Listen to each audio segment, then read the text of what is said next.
Hey guys, I'm doing a video today because I got a question a few days ago about, what rigs I use, knot, leader, swivels, basically all the details of rigs.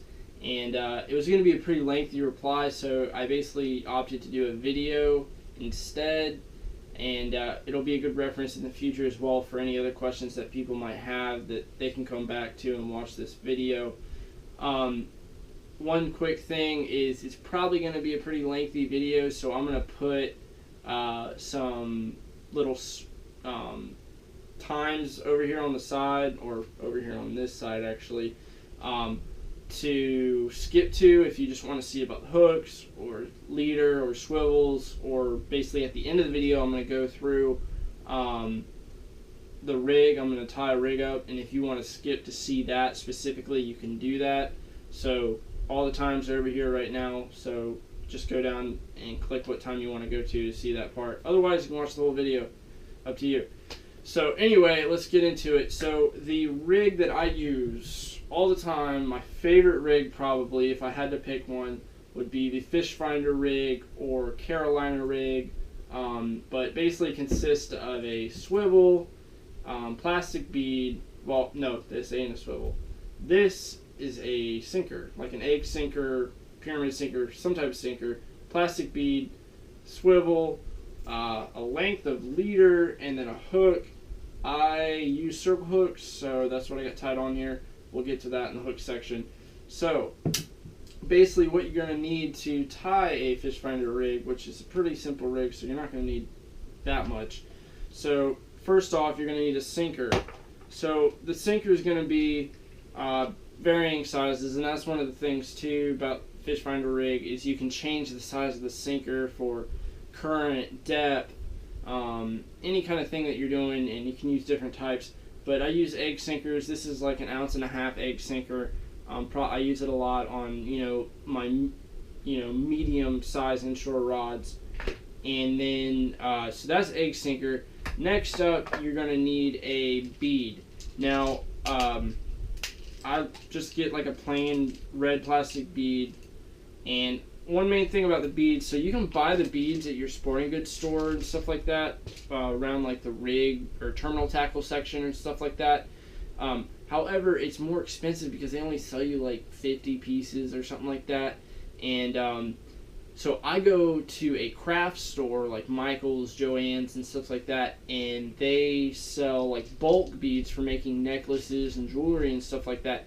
And I think last time I went, I think I got like a pack of 500 beads, and I do not know how long it's going to last me. It's going to be a very long time, and I hope to go through them at some point, but that means I'm going to get broke off a lot, so maybe not. Maybe I don't want to go through them at all. So it's a lot cheaper that way to get a lot more of them like that. So moving on, and then swivels. Next up, swivels. So I like Spro swivels. I think they're very quality swivels. Made in Japan. Strength to size ratio is very good. They make really strong swivels for the size. So if you want to be stealthy, go with some Spro swivels. But it's really up to you. If you have swivels that you like to use your own swivels. Now leader. So I use fluorocarbon. I don't know if it's better. I fish dirty water a lot of times, and I don't know if it matters that much. But I'm the type of person who was like, if it catches me another fish, maybe I'll use it. So I don't only use fluorocarbon. I do like the abrasion resistance though, because it's a harder line. However, one thing you have to think about too is the line is stiffer. Fluorocarbon is a lot stiffer than monofilament. So if you're using live bait like live finger mullet, pinfish, and stuff like that that's swimming around, it's gonna inhibit the action a little bit if the fish is swimming around against a stiffer line. So you be the judge. Use what you're comfortable with. The leader material, it's up to you. However, size-wise, I use mostly I use 20 pound. This is 20 pound Vanish. And then I have 30 pound, 50 pound. I even have some 80 pound. And basically use that on size of fish you're after, how many teeth they have, you know, if they're really great, like tarpon and stuff like that. You want to use a thicker leader because otherwise they're going to wear through it pretty fast.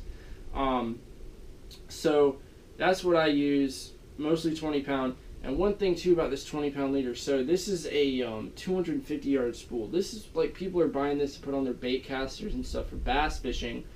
And one thing is these are leader spools. They sell these as well, and they have 20 pound in these. The only difference is the 20 pound that you can get on this is, like, you know, a little bit thicker average diameter, which gives you more abrasion resistance and stuff like that. However, I think you only get like 50 yards of it on one of these. I'm getting 250 yards on one of these, which is 20 pound test rated, and it's like a couple dollars more. So you can get 5 times more on one of these, you know, or 5 times what you would get on one of these leader spools for a couple dollars more. It's a better way to buy it. So, and then going on to the hooks, one of the more important parts, I guess, I use circle hooks, reduces gut hook rate, you know, gut hooking fish, because I catch and release a lot. So I'm about that. Also too, I use inline circle hooks. They're not offset. You can see on all the stickers, surprise, I use owner hooks. It says tournament legal because they're inline circle hooks.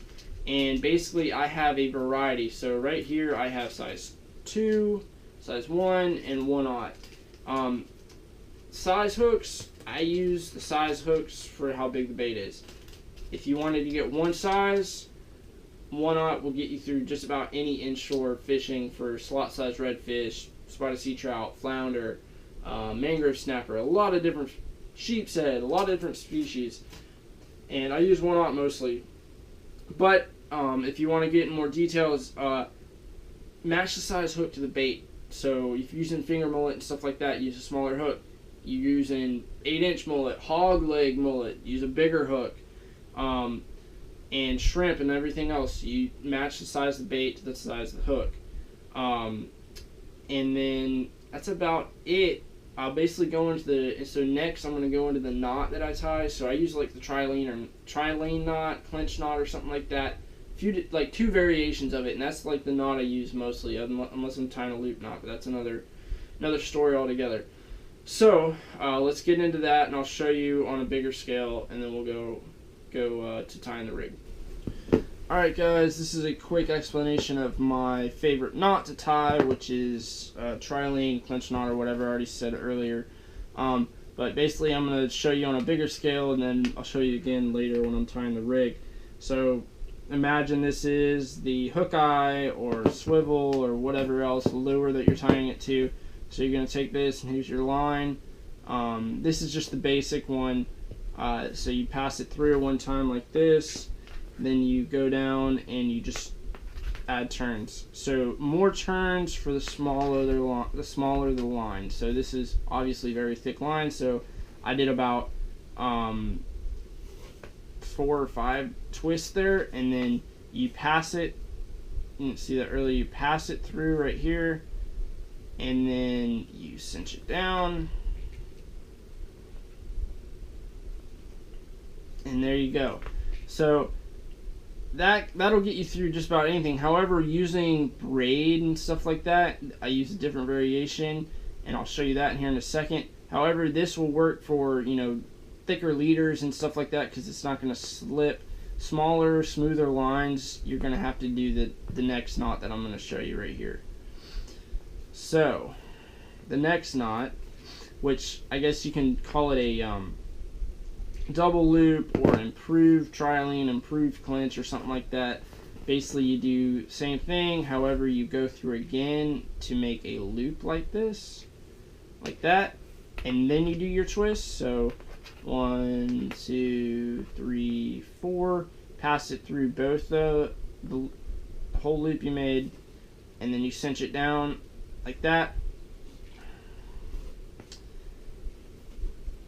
and then there you go.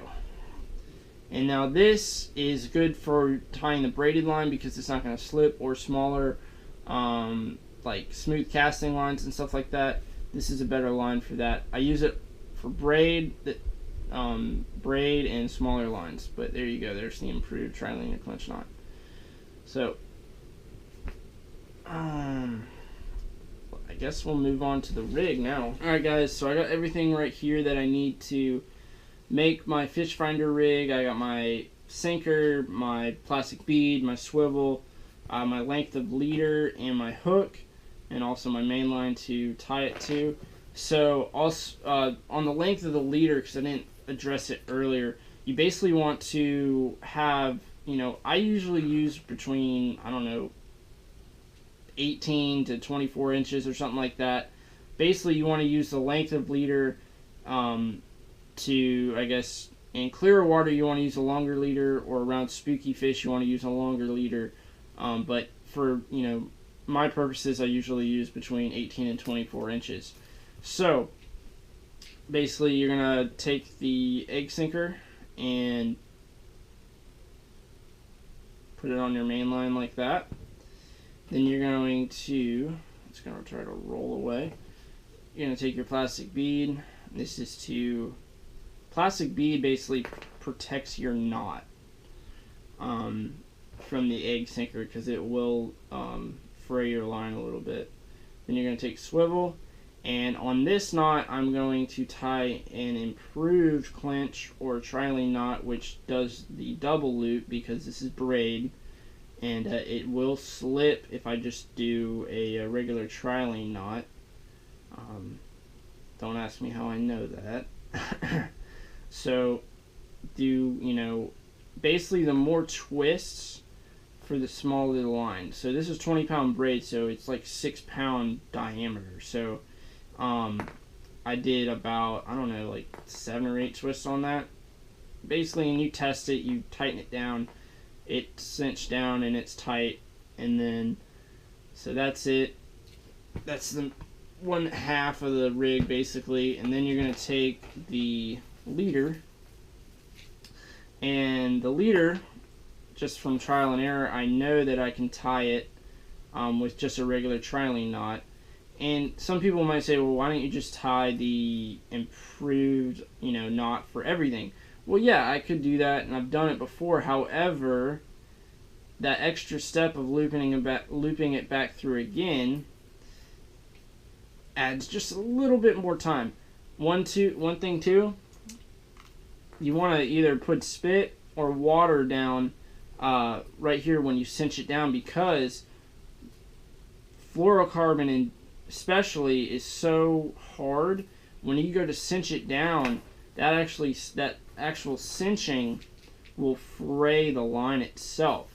So you want to make sure, I didn't do it on the last one because I forgot, but you want to make sure, here I'll do it on this one, and I'm doing like 5 or 6 turns. You'll get to know like how many turns you need as you tie it on different sized lines.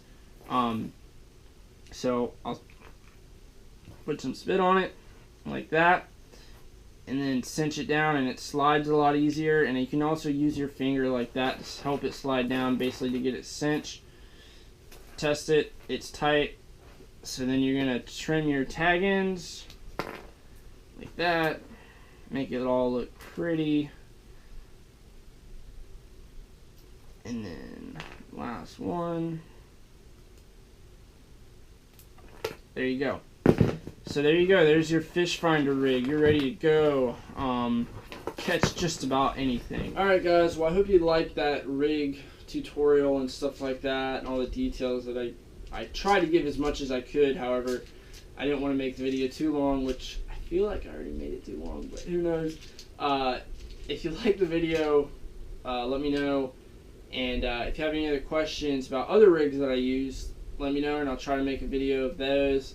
But I enjoyed making this video. I like showing, you know, stuff that I've learned over the years, even though, you know, I haven't been fishing terribly long, but to help other people catch more fish. And that's what it's all about, is getting out there and enjoying, you know, scenery, catching fish and stuff like that, and having a lot of fun doing it. So I'll see you guys next time, and later.